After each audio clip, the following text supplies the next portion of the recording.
From the Denver Broncos Media Center, welcome to Broncos Country Tonight with Ryan Edwards and Benjamin Allbright.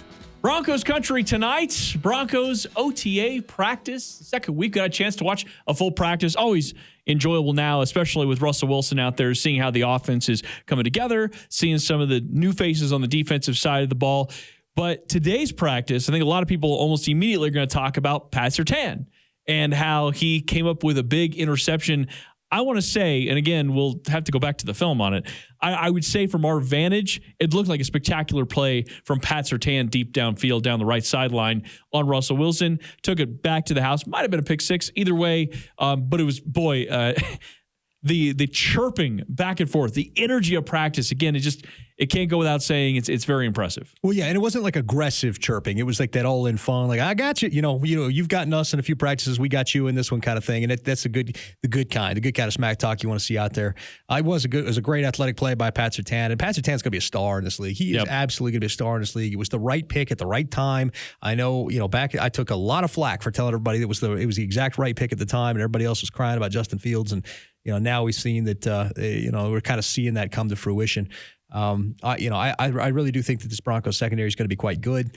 Even with the attrition that we've had, I think that there were some plays by some other guys today that I thought were good. Asang Bassi made an incredibly athletic play for a pass breakup. What interception? It was a pass breakup. But, Surtain's probably going to be the talk of practice because of the interception, certainly the first, pick six of OTAs and the first interception of this period of OTAs. Russ, there's still been a couple of balls that are a little bit behind guys, and we're still working out the timing, and that's totally fine at this point. Honestly, if it were the first week of training camp and it was still happening like this, it'd still be fine. And they're getting there. He's getting better with not as many balls that were behind, but there still are some here or there that are behind. They've got to get that timing down. Yeah, and I'm with you. I noticed it a little bit more today. A couple of moments, Cortland Sutton passes over the middle that were just a little bit off on the timing. It's going to happen, no problem. But I noticed it a little bit more today because it led to a couple of drops. Now, again, passes behind him. Maybe you say Cortland Sutton needs to come up with those kinds of things. But again, when the ball gets on the money, which we know inevitably is going to be, that's going to be cleaned up. But yeah, again, impressive play by Surtain. You mentioned Asang Bassi had a great PBU. I thought overall the secondary looked pretty good. And the pass rush today was flying around. Bradley Chubb looked tremendous.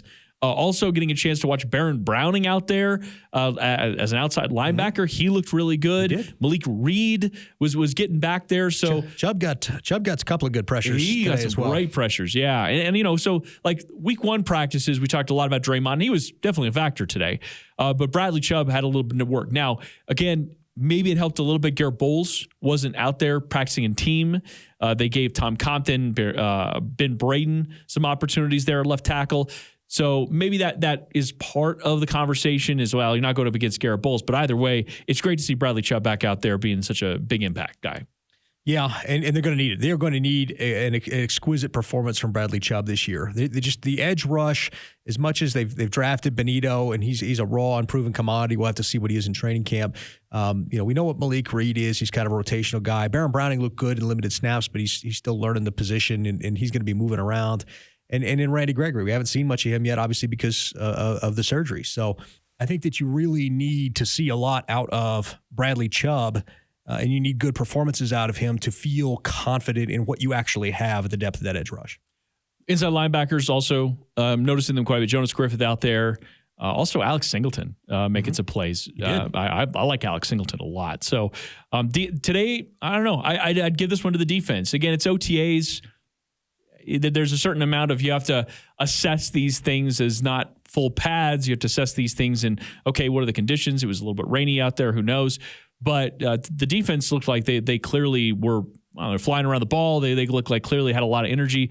But again, I'm very impressed. It was nice to see Jerry Jeudy, by the way, out there. I'm very impressed with the way they sort of use him. By the way, we had a little bit of a chuckle on the sideline because they ran a reverse with him, and he actually got the ball, which is awesome to see things like that, especially considering what happened last year. Yeah, it's good to see that out of Jerry Jeudy. You want to see confidence in a guy who, to be frank, looked beaten down by the end of last year. You're talking about a guy that they were using for the fake jet sweep stuff and all that kind of stuff, and that became a running joke. But in reality, he looked beaten down by that, and so you want to see him reclaiming confidence in his abilities. I mean, his rookie season, you had guys like Xavier Howard, one of the best corners in the league, talking about how great a route runner he was. He's as a rookie, one of the best route runners in the league.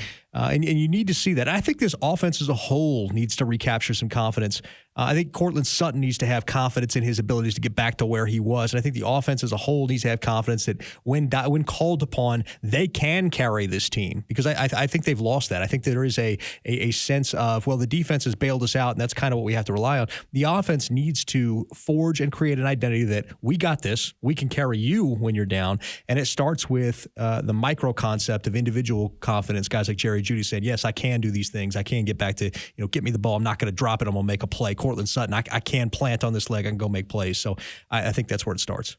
How would you best utilize Jerry Jeudy? We saw a couple of plays out there. We don't go into too many details on anything, but I feel like with his skill set, you have the two trees of Tim Patrick and Courtland Sutton. You have tight ends that are very good catching passes, and especially after the catch. But with Jerry Jeudy, it's all about getting him the ball, giving him an opportunity to do something in field. So it seems like getting him the ball as quick as possible every single time might be the best way to utilize him. Yeah, I think if you were Nathaniel Hackett, you're looking at the tape. I think what you're doing with Courtland and Tim is you're either running deep stuff or clear out, or you're running slants and using the body to shield so that they can make plays on it. A little back shoulder stuff for them. You're probably using Jeudy more out of the slot. You want to run him on the drag, a mid square in, or you can even go the post if you want him to go vertical. But you want him breaking and you want him in the middle of the field. Unfortunately, and here's the dilemma there, is that's really where Russ doesn't traditionally throw the football. So we're going to have to figure that part of it out, those mismatched skill sets and all that kind of stuff, or how they're going to do things with that. But, I do think there are opportunities to and ways to create things for Jerry Jeudy by having him run the shallow and, like you said, get it out quick, put it in his hands, and let him create. There's a lot of work. We definitely noticed some trends there with Russell Wilson as far as his passing tree, as far as what he's looking at. Mm-hmm. And that's, you mentioned throwing over the middle. That's one of the concerns coming out of his time with Seattle. I mean, there's definitely so far in OTA practices, we've seen some of that, but it's doesn't look like that's where he's looking right away if things are breaking down. Yeah, and traditionally over his career, he's been an outside the numbers, kind of deep ball thrower, and then on scramble drill, he'll hit the post or whatever.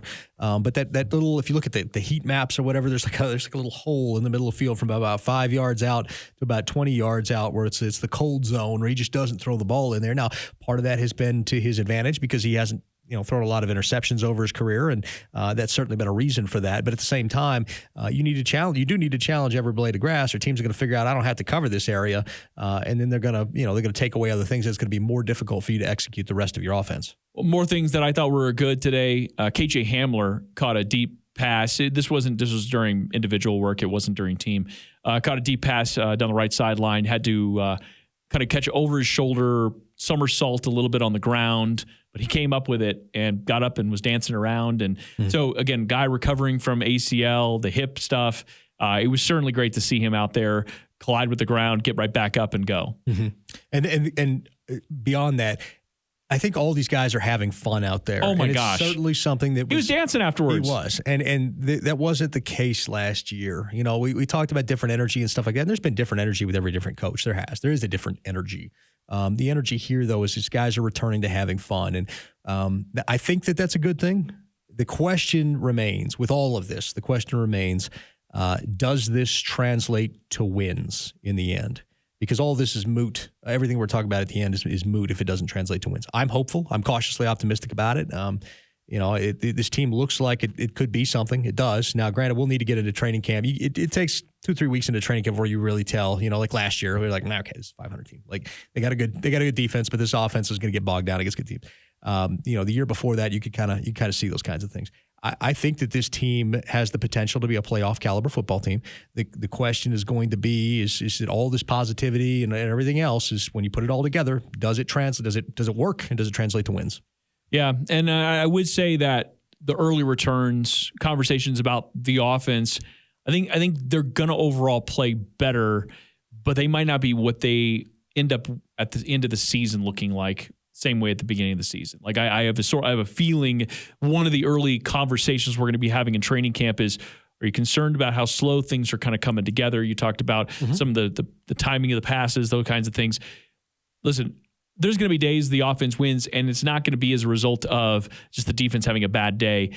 But simultaneously, I think of multiple things being true conversation of, well, the offense is having some rough go early on because of timing, because they're still trying to see things the same way Russ sees them and see things the same way that Nathaniel Hackett sees them, because you got a new play caller, you got a new quarterback, and that is a lot for a lot of these returning guys to get on the same page with. You have a lot of inexperience on the coaching staff, a brand new quarterback, all that kind of stuff, and a team that doesn't know, this is brand new systems on every side of the ball. So, yeah, there are going to be hiccups with all this kind of stuff. The hope is that the run game can be strong enough early as everything grows and everybody kind of grows into figuring it all out and getting on the same page, and then hope everybody gets on the same page quickly, and again, hopefully that translates to wins. All right, breaking down practice for Benjamin Allbright, I'm Ryan Edwards. Thanks for watching Broncos Country Tonight.